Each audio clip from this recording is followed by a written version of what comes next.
Para sa ilang mambabatas, meron ng probable cause para ituloy ang impeachment laban kay Vice President Sara Duterte.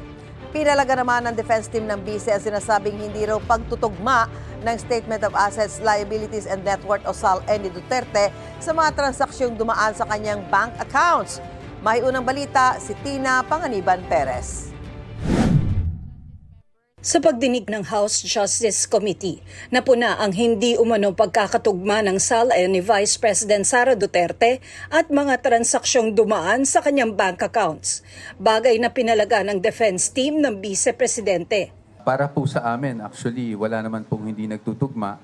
Perhaps it's just the way that things were presented. Kung accurate ba yung presentation na gano'n. Ang sabi ng Anti-Money Laundering Council o AMLAC, mayroong mahigit 600 covered at suspicious transactions na dumaan sa mga bank account ni Duterte at kanyang asawang si Attorney Manasseh Carpio na aabot sa 6.7 billion pesos, pero giit ng defense team, hindi raw nangangahulog ang may mali nang ginawa.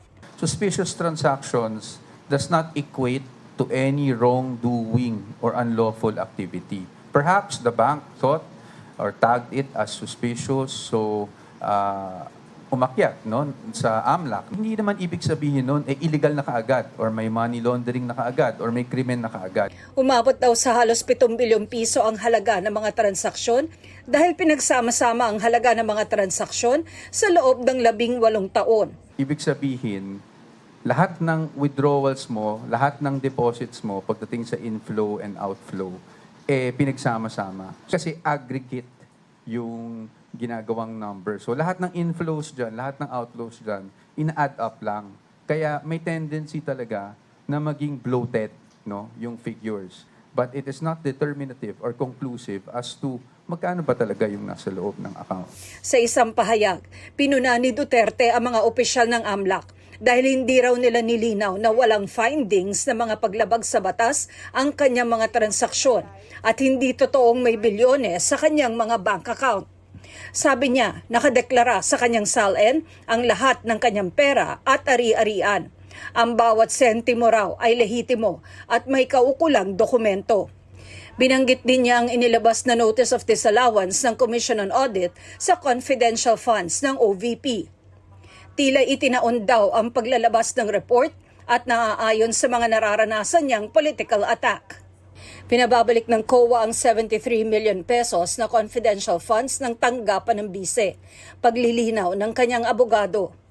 Hindi pa po final yan dahil may remedies pa po ang mga officials ng OVP. Again, motion for reconsideration within 30 days.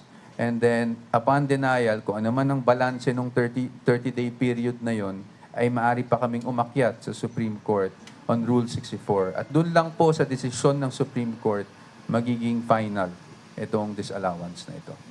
Sa testimonya naman ni dating Senador Antonio Trillanes IV na tumanggap umano ang BICE at kanyang pamilya ng pera mula sa isa umanong drug lord, sinabi ng BICE na halos isang dekada na raw gumagawa ng kwento si Trillanes hinggil sa di umano'y bilyones sa kanyang bank accounts.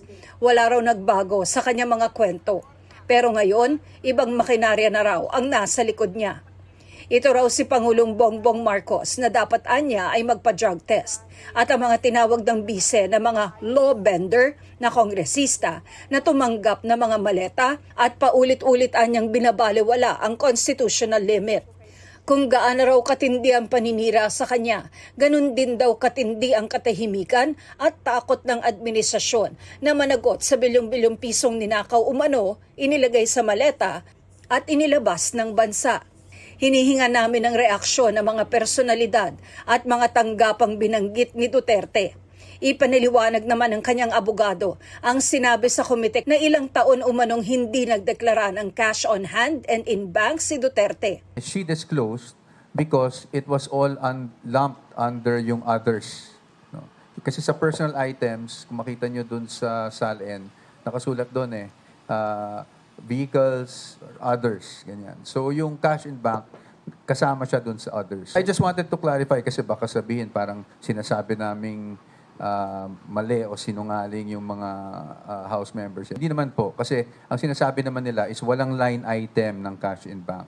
Muling iginiit ng defense team ng bise ang kanilang naunang posisyon na sa tamang forum lang haharap at sasagot si VP at ang kanyang mga abogado. A mere presentation of supposed evidence before a committee that is not authorized to conduct trial does not really amount to proof. Every evidence, whether it's something that you present in an ordinary case or in this case in an impeachment proceeding, must still survive scrutiny. It happens only in a proper trial before a tribunal or a body that has jurisdiction to conduct trial.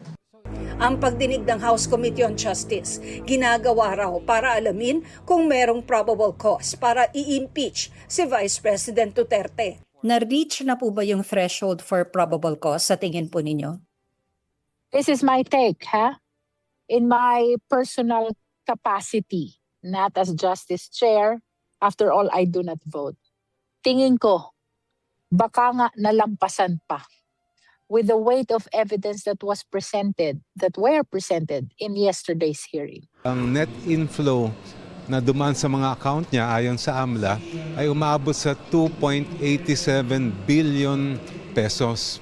Samantalang ang na-declare niya sa kanyang SALN ay 88.5 million pesos lamang.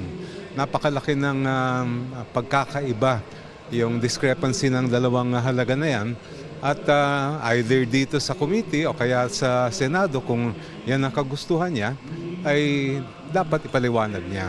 Para sa akin, ito ay isang smoking gun na at least insofar as probable cause is concerned, ay andyan na yan. May nakita ng probable cause ang ilang miyembro ng House Committee on Justice para i-impeach si Vice President Sara Duterte kahit hindi pa nabubuksan ang kahong isinumite ng Bureau of Internal Revenue na naglalaman ng mga income tax returns ng bise at ng kanyang asawa. Pagbobotohan pa kung bubuksan ang kahon o hindi sa susunod na hearing. Ang kahon ng income tax returns ng bise nasa pangangalaga ngayon ng sekretary ng komite. Tatalakayin din sa susunod na pagdinig ang umano'y banta ni Duterte sa Pangulo, First Lady at dating Speaker. At inaasahang pagbobotohan na pagkatapos nito kung may probable cause para i-impeach ang bise. Ito ang unang balita. Tina Panganiban Perez para sa GMA News.